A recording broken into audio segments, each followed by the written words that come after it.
Hey Vegeta, I hope this doesn't make you feel any less towards me. Hey guys, DP Right here, and today I'm actually starting a what if that was just suggested to me, quite frankly, late last night in the comments.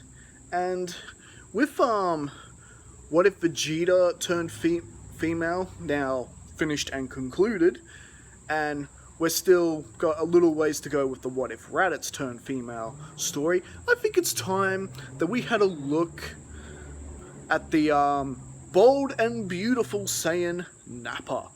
What if Nappa was female? And well, given my history with these particular characters in changing their gender, has sprouted some unique stories and some unique changes to their backstories. You know, before and leading up to Dragon Ball Z, and so on and so forth. So, let's see what happens when Nappa is now the baddest female Saiyan of all the land. Alright, our story begins prior to, well, as far as we know Nappa from in the original. Nappa has been born a girl, and well, despite her being quite powerful, much like her male counterpart, in fact, their power levels are more or less the same. She being just slightly weaker, in her adult days being about 3,700 rather than her being, 4,000. And as we know from the original, at some point Nappa was the commander of the Saiyan military. However, in this story, yeah, this doesn't quite happen just due to her losing out to Colonel Paragus. At least until Broly's banishment, anyway. Yes, the commander of the Saiyan armies fell to Paragus, who bested our version of Nappa this time around. So, Paragus earned it fair and square, and well, this is only due to the fact that this version of Nappa hasn't quite been on the same kind of missions as the original, just not quite getting that same power level that Nappa gets. The original Nappa gets. I do apologize if I'm confusing you guys a little bit. However, with this does force Nappa to be demoted somewhat, who is sent to basically get these ragtag group of Saiyans in line, and that is Bardock's crew. Essentially, our beautiful, bold Saiyan Nappa would ultimately be replacing Gine's position in Bardock's crew, now that Gine's reserved herself to a life as a cook. And, well, needless to say, as for Nappa, well, she is fitting in okay with the crew, except that she does have that higher class mentality, because remember, she was the runner-up to be the commander of the entire Saiyan army. She only just lost out to Paragus. However, her demeanor and mentality towards these so-called low-class Saiyans does begin to diminish quite quickly as she actually begins going on missions with Bardock's crew, and she sees firsthand how powerful these lower-class Saiyans are. I mean, after all, Bardock himself was granted the class as a middle-class Saiyan, and, well, Nappa couldn't believe how well these Saiyans were performing before her eyes. Fasha herself had a decent power level of 2,000, And that's pretty good among the Saiyan numbers, at least as far as Saiyans were at the time. If you had a power level of 2000, you were up there somewhere in the military ranks. I wouldn't say elite, but you were getting there. And you got like Shugesh and Borgos and Tora. Tora, who's a power level 5,000. Borgos and Shugesh, who are around the 4,000 mark, the same as Nappa. And of course, Bardock. Oh yes, Nappa loved watching Bardock work. Power level of 10,000. Oh yes, and with Nappa being added to the edition, they were really cleaning out planets and really making their names for themselves in the Freezer Force. Much like in the original, except, just the addition of Nappa. And so, but wait, does this mean that Nappa's just going to be wiped out with the rest of Bardock's crew later on in the story by either Dodoria or whatever happened to him in Dragon Ball Minus? No, not necessarily.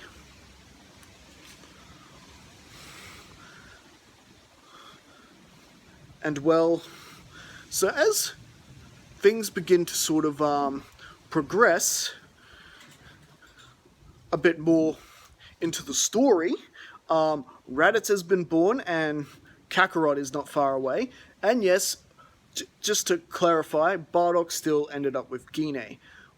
Why would Bardock still choose Gine? I'm sorry if I disappointed you guys there, if you thought I was going to have Nappa and Bardock get married and we get a different version of Raditz and Kakarot in this story. Sorry to disappoint, but one of the main reasons that Bardock liked Gine in the first place is that she wasn't like the other Saiyans. Every day for Bardock, he'd be hearing about from the other female Saiyans, oh, we conquered this today, we killed that, we did this, we did that.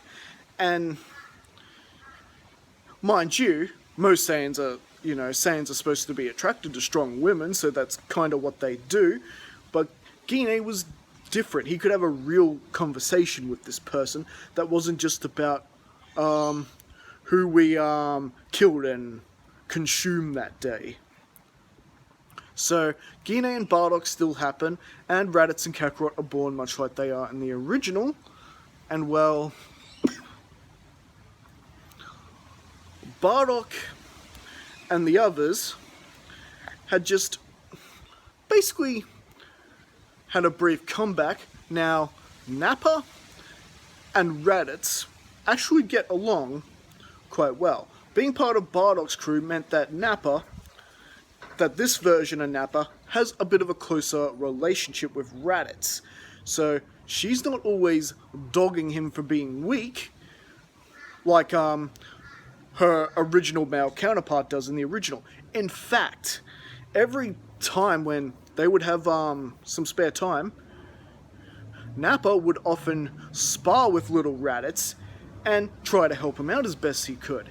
And this did wonders to boost Raditz's confidence as well as his power level. At his age as a kid, he's already at his 1200 level, which we see in the beginning of Z. And well, with events going on the way that they do, Paragus has since been banished from Broly, and so King Vegeta had to appoint a new commander for his army. And well, unfortunately, well, I guess you could say fortunately in this case, the position did in fact go to Nappa. Even though she did lose out to Paragus, there was just no question about how much more powerful she was getting with doing these missions with Bardock. She's now about 5,000, so she's stronger than her male counterpart at the time of his death in the original series. So That's nothing to bleed and sneeze at. And well, she gets awarded. After all, she didn't really lose her class as a high-class Saiyan, so it's not too out of the ordinary. It was just a sort of, yeah, that's what we'll tell him. I'm King Vegeta. The whole hanging out with the low-class Saiyans, the Bardock riffraff, it was just to get you to get your priorities straight. That's what we'll tell her. And well, she is now commanding the Saiyan army. However, she intends to really shape up these Saiyans, especially seeing what Bardock and his crew were capable of. Oh yeah, she'll be whipping these guys into shape. And she'd very much look back kindly to her days with Bardock and his crew. She would still try and train with Raditz a little bit whenever she had the time or got the chance. However, this is where the things between either the Dragon Ball Minus or the Bardock TV special, the Bardock Father of Goku TV special, begin to play out. Whichever one you prefer. Personally, I really like the Bardock TV special. So Bardock's crew is wiped out by Planet Meat, by Planet Dodoria, while Bardock returns home to assist with Gine getting Kakarot off, well, before Frieza comes along and blows it up. So yeah, sort of combined the Dragon Ball Minus and the Bardock TV special a little bit, but there you go. He's sent off world, and at this time, Nappa is indeed been sent away with Raditz and Prince Vegeta on a mission, and Prince Vegeta's not sure about this Nappa, you know, having some woman around. But yep, seeing what Nappa can do, and even Raditz, who's not so afraid to throw himself into the fray this time around, he's able to, yeah. You know, this could be a team Vegeta could really work with. And so, meanwhile, Kakarot is sent off world, and Frieza, just like in the original, blows up Planet Vegeta, sorry. And, yeah. And pretty much things begin to process a lot like they do in the original as we led up to the events of Dragon Ball Z. And I think that's where we're going to leave things, at least for the moment. So what do you guys think? Did you enjoy this part of the story? How will this new Nappa affect the overall story? Is she still the ruthless killer like the original? Probably. But has spending all that time with Bardock and the rest of the lower class Saiyans affected her in some way? Could things perhaps go differently for the Earthlings as we enter the Saiyan arc in the next story? Alright, all this and more next time as we continue with What If Nappa Was Female? Catch you later.